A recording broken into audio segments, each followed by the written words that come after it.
What's going on, everybody? Welcome to another video here on Smack. The Young Hoteliers Summit 2021 edition is only moments away. Everything you need to know about the event, the link to sign up, the program is right below this video, so go ahead and check that out.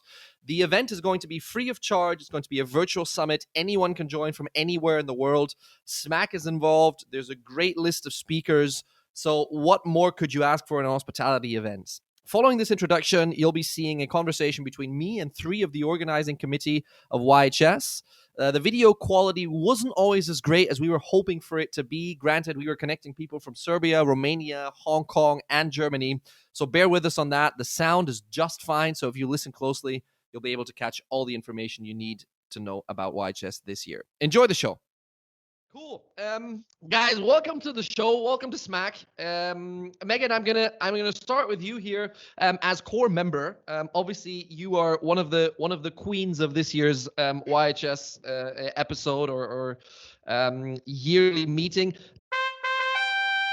Tell me, Megan, in a couple of sentences and in your own words, if I've never heard about YHS, what the hell is going on?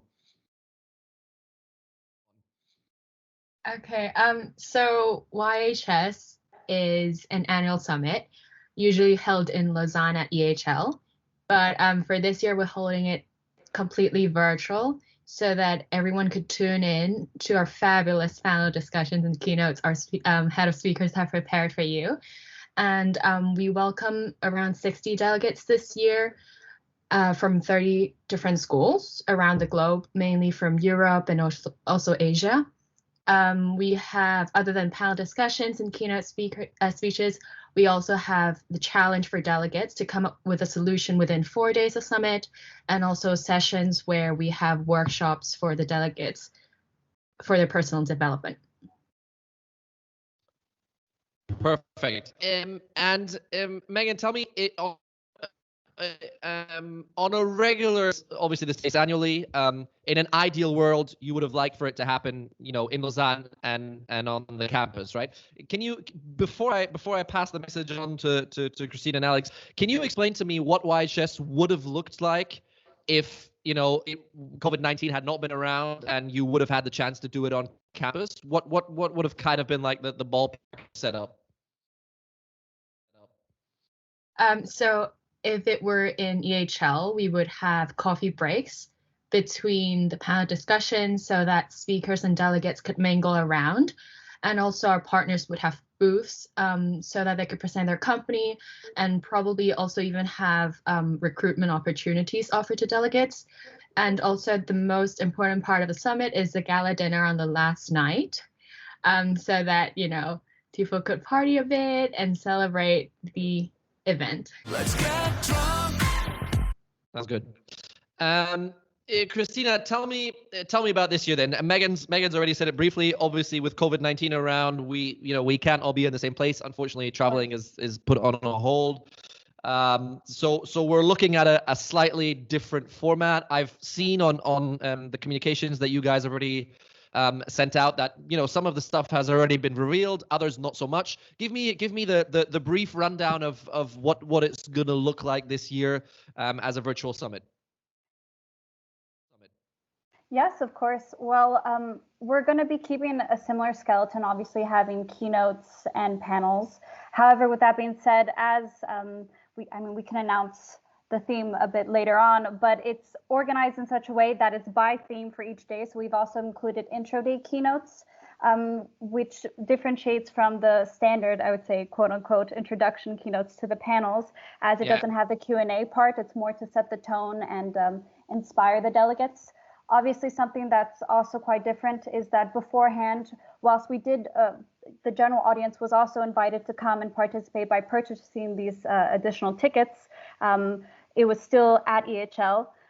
And this year, we see it as, of course, a silver lining that we have the opportunity to reach out to a larger audience.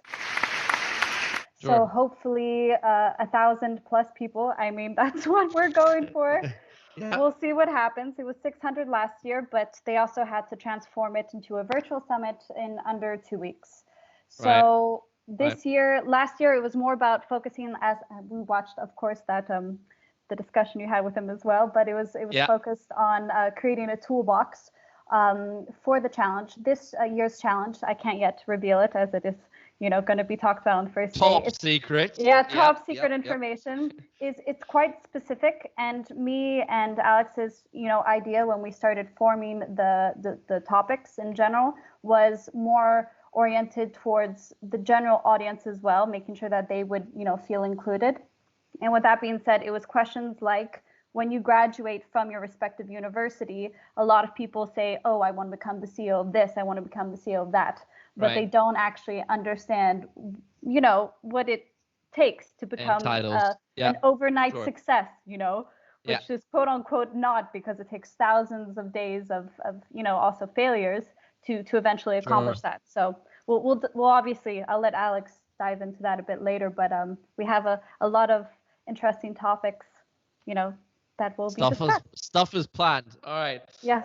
Alex, tell me a bit about the team. Now, if for someone who's not who's maybe not heard about YHS, or who's going to take part for the first time, obviously we see 3 incredibly pretty faces right now,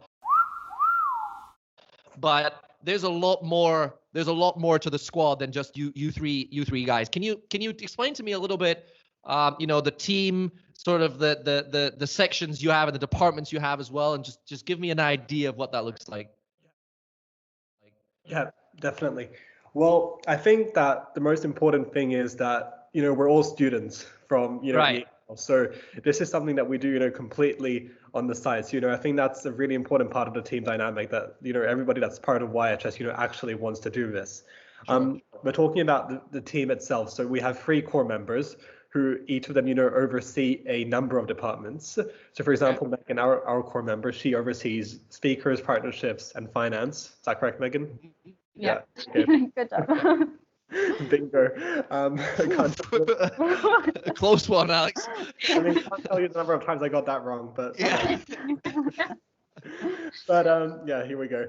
So basically, Christina and I were speakers. You've heard about that already. So our main responsibility, is to get all these speakers and create the main content for the event. And then we got the partnerships who, organize the sponsors, contributors for the event. And then we've got finance, always where the cash flow is going, where the money is coming from for this summit, where we finance the whole operation. And then the other core members, they, oversee a number of departments ranging from logistics, getting the virtual platform set up, getting it all, set up for delegates, answering any logistical questions. We've got our amazing digital marketing team. They create all our social media promos, our promotional material. We're sometimes a big pain towards them because we want to make it perfect. Yeah. But we've got our events. How many people in total, Alex? Roundabout. It's around 30, 35 people. Wow. Yeah. And just to be very clear, not only are you all students, can you just confirm, Alex, you don't get a single dime for this other than respect? Exactly. All we get is respect and LinkedIn connections. Yeah. Okay, fair enough. All right. Nicely said. All right, cool. Now, in a year like this, or in the past 12 months like this, where pretty much nothing has been as it should have been, it's been an additional challenge to organize all this, because I imagine when I, and this is going to make me sound incredibly old, when I was part of YHS 10 years ago, it was quite easy for us to meet and discuss if we had a certain pressing issue that we wanted to discuss, because we would, write into the WhatsApp group, I'll see you at MBAR at, 1 o'clock after class, and we'll dish it out real quick and discuss and see what we want to do. Now, I've asked you 3 before we started the recording where you guys all are, and I've heard from one of you is in Hong Kong, the other one's in Belgrade, and the third one is in Romania. So meeting at MBAR for a quick 20-minute chat, I imagine, is relatively difficult at the moment. So can you tell me a little bit about how, for those of you, by the way, that don't know, MBAR is a place to be at EHL in Lausanne. Can you tell me, Megan, what the organization has been like? I imagine it's been a lot more complicated and difficult in some cases, not just because of time zones, but also because we all know Zoom and Teams and Skype and all of that is fine, but it's just not as effective as being in front of the person. Yeah, definitely. Like, in fact, I have never seen Alex and Christina in person. So like, wow. Okay. Everything was virtual, all the meetings, and as you mentioned, like during the semester, we all got, like, a lot of our members went home, so the time difference was the huge issue. And but we had to accommodate. So basically, I was having 1 a.m. meetings with them in Europe because they have to finish class at like 6 p.m. So that was something that's quite interesting. And Interesting. How's your sleep schedule these days, Megan? I think it's in the middle between European and Asian time zone because I was working from an internship, so I still have to get enough, sleep. But I think the worst is that you don't actually get to see them in person. So the discussions are actually a lot harder, even though you're turning on your camera, or sometimes when we have meetings, some members might be quite reluctant to speak out. But when you're having a physical meeting, it's a lot easier. So that's a huge challenge that we have to accommodate everyone and, ask them to speak out. Sure. Give me a juicy story then, Megan. Go on. Tell me who's the worst dressed in a YHS team meeting on Zoom or Teams? Like who shows up in the pajama and the hair is all over the place? I think all of us have our fair share. Christina's like, you better not call out me right now. From the bottom down, Okay, all right, fair enough. Okay. All our meetings in general, even with speakers, they're like, we always make this joke. I'm like, are you wearing pajamas? And then usually some of them admit it, they're like, yes. So it's a great conversation starter. Guys, so if you look at the organization and if you look back at when you started to organize this, Christina, can you maybe tell me just briefly a thing or two about the timeline? So when did you guys get recruited, so to speak, into the squad? Have you seen Alex as your co-head of speakers more frequently than your friends recently, or your family? Oh God, you have no idea. Are they jealous yet? Give me a brief idea of the timeline of the horizon. What it's taken the past couple of weeks and months Of course. on the event in March. Well, for the timeline, I think Megan will be able to better state the exact dates for recruitment and everything. I don't actually know when I got hired. I don't know. I feel like it's been forever. I feel like YHS has always been part of me. But obviously, it's usually a year. It was last summer that I got recruited. Last summer. And with that being said, I was quite lucky that I have met Alex, because at the beginning we were allowed to be on campus. It was a high flex model, which I'm not going to go into, but you can sometimes go to class essentially on campus, but it became completely virtual and Alex ended up going back home. With that being said, we talk every day, every single day, whether, it's always in the morning or in the evening, especially as we're going, closer to the event. It's currently our holidays, but obviously YHS takes precedence. So we try to also rotate, who takes care of the emails for the 2 days. So then, somebody can go off with their family and have a nice trip. But yeah, so right now we're just waiting to confirm some of the last speakers. Obviously a bit nerve-wracking because you're saving a spot for them and you're just hoping that they're going to sign that contract because otherwise, oops. But of course, it's looking great, and we're excited to perhaps give you a little sneak peek into some of the speakers that will be joining us. Give you an exclusive. It's gonna come out next week from our media team. But there we go. We like exclusives on Smack. Yeah. We do enjoy an exclusive or two. Ooh. Alex, leak a name then for me, or leak something for me. Give me an exclusive. Give me an exclusive something. What can we? If I'm a delegate and I'm jumping on board into the summit in March, what can I expect? Who can I expect? What can I expect? What can you tell me? Yeah. Well, I think that just to give you some background information, since it's virtual, and since people cannot come on campus, it kind of creates more opportunity because we got people easier to join, just to join on their computer for 40 minutes. You don't have to fly for 24 hours to get to Switzerland to come and talk for 40 minutes. So it's a bit easier maybe, to open your Zoom, and log in. So some names. Well, for example, we have this amazing eclectic sustainable designer who's based in Bangkok, Thailand. His name is Bill Bensley, and he's designed, you can look at him up. I mean, he's designed the most amazing properties around the world, for Rosewood, Four Seasons. I mean, name the property. I mean, he's an amazing guy. We've even got people from Airbnb joining us for this year, so that's very exciting. Kind of disrupting the traditional hotel base. We've got Sharon Pasricha. He's founder and CEO of Ennismore Hotels, who own the Hoxton Group with a lot of hotels in London. We've got Monica Nerger. She's Global Chief Information Officer, Mandarin Oriental. That's a very cool name we've got on board. We've got Neil Jacobs, CEO of Six Senses.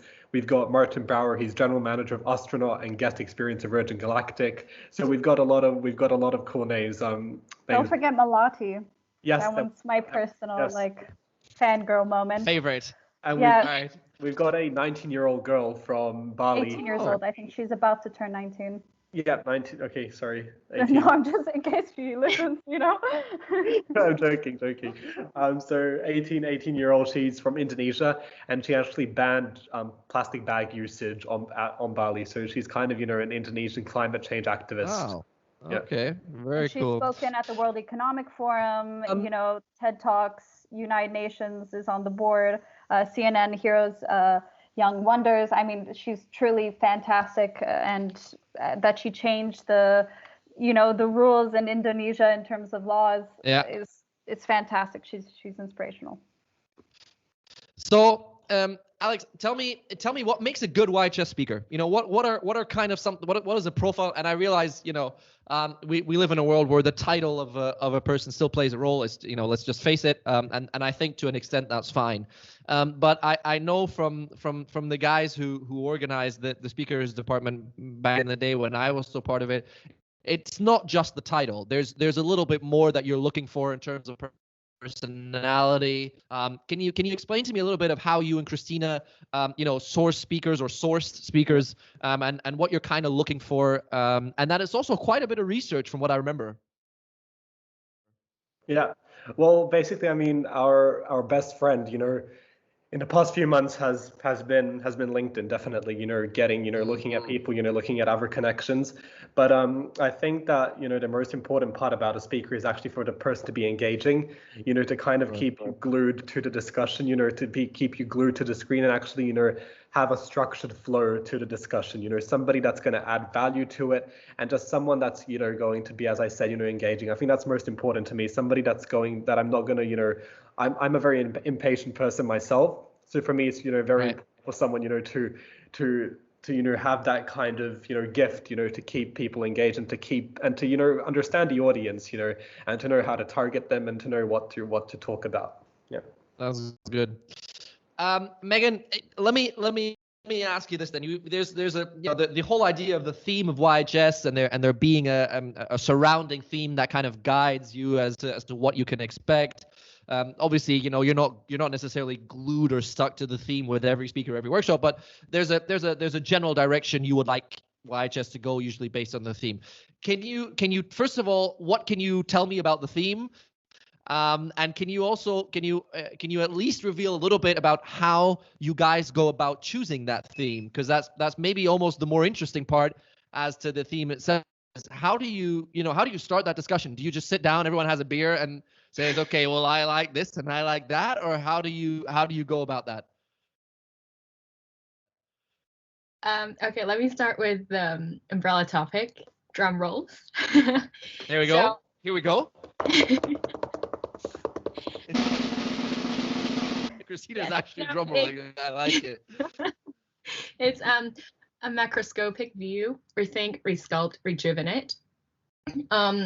The umbrella topic was came up by the 3 core members, Shri and Carly, my partners, back in I think July or even August. So we basically came to a consensus that we don't want to focus on COVID, because by the time the summit is going to be held, which is in March, it would have been like a year since COVID started. So we were like, no, it's going to be so cliche and so over talked in all seminars and in everything. So we were thinking of something more general and also kind of focus on new normal or the post-COVID era.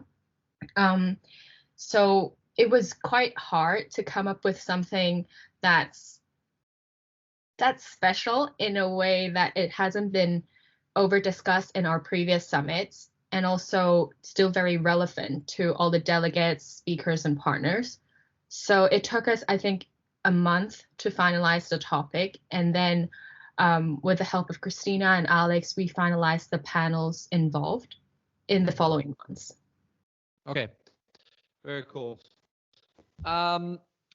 Congratulations, first of all, because I am extremely glad, and that's probably the only reason I'm going to tune in, is the fact that you're not doing COVID, because we've sucked the life out of that topic, literally. So I think we can all agree that there's a lot that has been said about that. So congratulate and well done on choosing that topic. Especially in June, July last year. I think that's a very mature decision to take that decision. So congratulations and well done to you and the team. Christina, tell me about the topic then, and let's talk about the topic a little bit. If you get the topic from Megan one day and she tells you, all right, darling, go and find me some people to talk about this. Tell me how you and Alex started your talks then, because you get the topic, and then I mean, obviously you sign up for LinkedIn Premium and make sure that you have everything you need there and all the stalking to it. You guys must be insane at stalking people these days, no? I mean, it must be. I wouldn't want to be my ex-boyfriend. I'm kidding. There we go. That's what I wanted to hear. That's exactly where I wanted to go. All right, cool. So let's talk about the topic and talk about your approach then with Alex of how you found people for that specific topic. Can you elaborate a little bit on that? Yes, of course. Well, first of all, I'll begin by saying the process. Initially with Megan, when she gave us this topic, this macroscopic view, we decided what it would actually encompass. And one of the biggest things is that we didn't want this to, obviously it's the largest hospitality summit in the world, but then again, hospitality is not just traditional hotels. EHL, I can't speak for all the other respective universities, but 50%, actually go into the traditional hospitality sector. And the rest go into several different industries, whether it be banking or, luxury or, thousands of different options. And with that being said, we wanted to really include other voices in this discussion. So we wanted to have, I'm going to say some of the questions that we initially asked ourselves. And one of them obviously was about data privacy. Alex and I and Megan, of course, have grown up in the age where, it's normal that at 12, 13, you have a Facebook account, you accept I'm excluded from this age group just without even, I don't know. No harm at all. Know your age. I just didn't make it into that age group at all. Okay, that's cool. No, it's cool, girl. That's fine. Don't worry about it. I'm sorry, go on. I don't know. I didn't want to make an assumption. But anyway, just in general, that we've all grown up, Much better. I like it a lot more. We've all grown up. There we go. You can edit this out. Yes, we will. In general, that we've all grown up in the age of, Facebook. And with that being said, we don't know the actual value of our data. And what we're trying to see is that obviously you have all these customized services and, big data reigns supreme, but how can we also have the conversation, about, knowing the value of our data and also respecting its privacy, and how can you have both these personalized services while protecting the individual customers?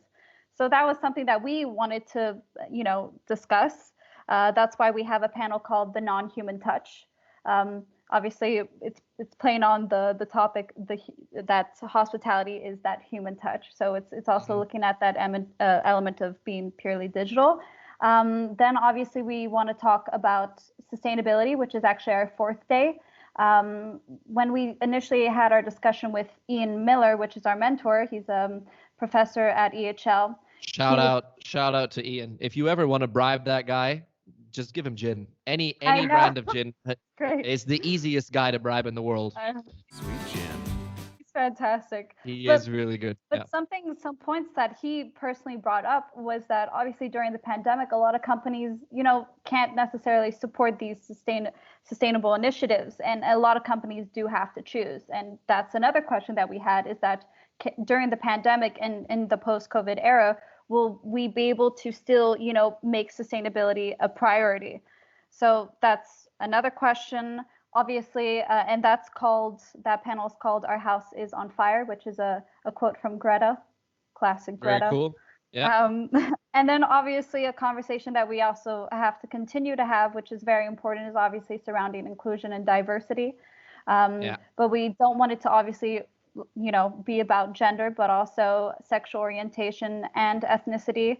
That's also why we thought it was very important to include some speakers from the US, like Malika Myers, because they're more advanced and they're also affected, for example, by different movements that are happening, there, like the Black Lives Matters. So that one is called "Breaking the Glass Ceiling: Equality versus Equity," meaning that it's not just about equal opportunities, but ensuring, perhaps even discussing quotas. We'll be speaking with our moderator today to see what direction she wants to take it in. And then we obviously have what's happened after the pandemic is that, there are more people focusing on local tourism. So we have the power of glocal. So the G is in brackets and then local, which is also looking at, what's come out of this situation. People going to a hotel, working from anywhere, maybe being in a 5-star hotel on their computer. So it's really looking at how the tourism industry has changed in general. And then we have another panel, which is focused on basically transport in general, air, land, and sea, which will obviously also include space in that. But we have private aviation. We have Lorenzo, which was also on SMAC. So we're happy to have him on board. Also, you had someone from Belmont. Which will be having the VP of Trains and Cruises, which is also talking about what's next for the travel industry. And then the last panel, I know it's quite lengthy, sorry. That's fine. The next Gen Startup Manual, which is really focusing, it's really made for the graduates of these universities, who want to set up their own company. And we've included Chip Conley in this conversation. Yeah, fantastic. So we have all these different startups at different stages. Some of them even are, at the beginning stages, but really interesting idea, which is called Kitro. Fantastic company, and basically it's to give all their different perspectives. And we're really excited, and I hope that all your viewers join in. So please come. Sounds good. Sounds good. Quick shout out to the girls at Kitro, by the way. That's a great story. So if you haven't heard, I strongly recommend you tune into that workshop with the girls from Kitro, or I don't know who's joining from Kitro, but that's a true story, and I know Ian Miller quite well, and I know that that's a project that's very dear to his heart as well. So I strongly recommend to those of you listening to go and check that one out, because it's a real good story. Alex, let me grab you here as the gentleman of the round, and let me ask you to talk a little bit about the keynotes. Now, I realize that the keynotes at YHS are obviously always a strong and a vocal point, and we've just talked about the panels, and which are not any less important than the keynotes. But the keynotes are a story where it's one person or it's max two people usually that speak and try and, like you said earlier, glue you to the in this case, unfortunately, screen. Tell me a little bit about the keynotes that we can expect, and also maybe give me an idea or two, given that we have the luxury of having you and Christina here, of telling me what your thought process was behind getting said keynotes. Yeah.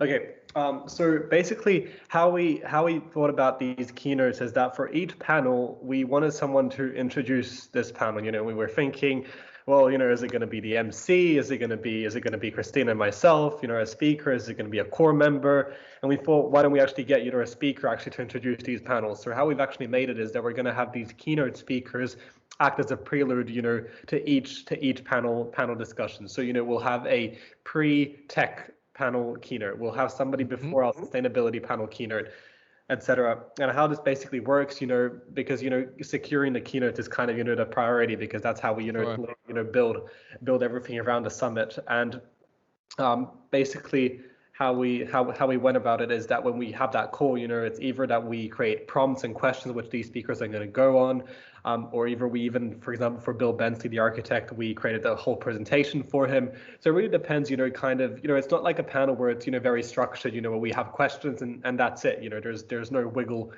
room, you know. For keynotes, it's very open. So we're really open to hear what the speaker wants from this, because we have to accommodate them, because they're, you know, the only one that's going to be here, no moderator, etc. So, you know, it's either an interview, it's either questions, it's either in a presentation, it's either, you know, just prompts to guide them to go off on tangents. So it's very, you know, diverse, and every single speaker that we have for these keynotes is going to be a different format. So we hope to make it kind of interesting in that sense, you know, none of them are going to be the same. And then finally, as Christina mentioned at the beginning of our talk, is these intro day keynotes, which are basically going to be, you know, as our summit is structured by rethink, resculpt, rejuvenate by the umbrella topics. So we're going to have these intro days, every single one of these speakers in 10-minute speeches cover each of these words kind of in their in the sense of their company. Very cool. Yeah. Very good. Very good. Megan, let me ask you then, the general idea of the summit. Give me a couple of words. How long is the summit going to be? What do I need to do to sign up if I'm an external? Obviously, what we'll do is we'll drop the link in the comment section below this video, so you'll be able to check it out right away. But give me a couple of ideas about what we're looking at in terms of length, you know, how to sign up, and also whether we can have a sneak peek at the program on the website, and when the final version will be online. All right. So the summit is going to be held from 22nd to 25th of March, between 11 to 5 of Central European time, just to trying to accommodate all time zones. And tickets are open for everyone, and it's going to be the registration is going to be open on the 1st of March. So stay tuned to our social media. And very good. Yeah. Look forward to welcoming everyone. It's free. Sounds good. It is free. I was gonna ask it. It's free of charge, so anyone can sign up. Okay, very good. So we will go ahead and like I said, drop the links in the comment section below this video. Shout out to the social media channels. If you are not connected with YHS yet, first of all, shame on you, and second of all, I believe the Instagram account is still YHS Global. Is that still what we're running as? Yes. Yes, exactly. Oh. Perfect. All right. So if we want to connect with the Instagram or the LinkedIn, then go ahead and just type in YHS or YHS Global into the respective sections. Guys, just like that, 40 minutes have passed, and I was urgently told to keep it short and sweet.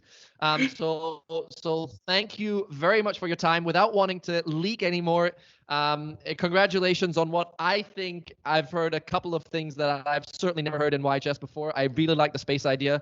I really like the focus on sustainability and diversity, because obviously, you know, it's current and we need to keep pressing the issue for people to be aware of it. So well done to all of you. Well done to the team. Obviously you three are representing 20, 27 or 28 or 30 other people. So you know, shout out to all of them, from the logistic team member to the core member. I think every part, from what I remember, every part of YHS is very important. So well done. Good luck. And I hope to see you soon again, guys. Thanks very much for your time. Thank you. It was a pleasure. Thank you. Thanks very much. Pleasure talking to you.